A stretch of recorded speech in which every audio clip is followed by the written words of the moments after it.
So part 2, the linear equations, we're going to look at just 9 very simple equations. Equations that you're going to get in every question you come across. There's going to be no marks for getting them right, but you're going to lose all the marks if you get them wrong. We're looking out to avoid negative slips, we're looking to avoid multiplying out errors, and anything like that. So I think, what's my first one here? The first one here, what I'd do is I'd take away 5 from both sides. Minus 9, take away 5, make sure you go the right way, is minus 14. And here, I haven't got 7x's, I've got minus 7x's. Divide both sides by minus 7, gives me x is equal to 2. Other people might have wanted to do this. Add the 9 on would give you 14, and add the 7x's on there, and then divide by 2. And that would get you exactly the same answer. Of course, it's got to give you exactly the same answer. Different methods must give the same answers. Here, I'm going to add the 5x's on there. And I'm going to take off those 11. 8 take away 11 is minus 3. And now I'm going to divide both sides by 5. And I'm just going to write minus 3 over 5, minus 3 fifths. I don't need to write this as minus 0.6. Sometimes I might want to, but that's simpler there, just leave it minus 3 fifths, perfectly correct.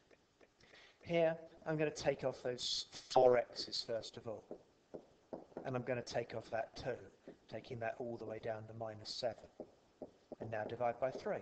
So I've got minus 7 divided by 3, and just like last time, I'm going to leave that there. I'm not going to tidy that up to be minus 2 and 2.3 reoccurring. I don't want to leave that. I'm just going to leave it as minus 7 thirds. A couple of ways of doing this next one. I think the simplest way is probably to multiply it out first. So I've got 10x's take away 20 is equal to 4. Let's add the 20 on, get me 24, and then divide by 10. And I'm actually going to write that as 2.4, because 24 divided by 10 is very simple to do. The alternative way of doing it would have been to divide by 5 first of all. Probably more complicated to do this, but 4 divided by 5. Then add the 4, so 4 and 4 fifths. And then divide by 2, 2 and 2 fifths. And of course 2 and 2 fifths is 2.4, like the other one. For question 5 here, we have got to multiply this out first. And so multiplying out each thing, don't forget 3 9s, 27 there. And now I'm going to add the 27 to both sides. I'm going to add the 4x's to both sides. And I'm going to divide by 7 to get the answer 5 is equal to x, or x is equal to 5. On number 6, the error is going to be on the very next thing I write. This is a minus 3 here. The minus outside that bracket means everything is negative in it. Well, 8 take away 3 is 5.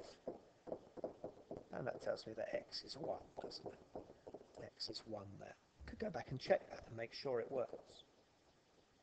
So now we're going to look at some fractions ones. And I think the simplest way to do these first couple of fractions ones is just to get rid of the fractions. Let's times absolutely everything here by 2. So timesing this side by 2 gives me x plus 3.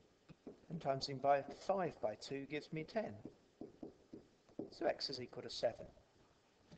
And this one I'm going to times by 3. I'm going to make sure I times everything by 3. Because this bit times 3 is just 2x's. But this bit times 3 is often forgotten. That's minus 3. Here times by 3 just gives me the x. But this bit times by 3 gives me a 12. Now, if I take x from both sides and add 3 to both sides, I get x is 15.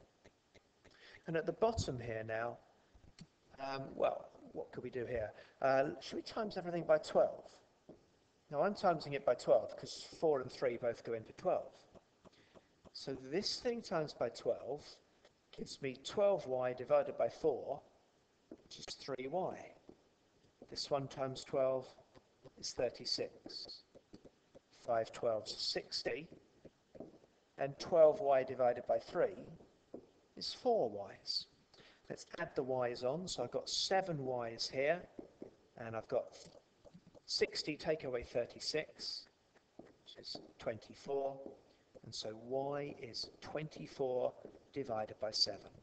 And now you're happy that you can just leave them as fractions rather than trying to work out what that is.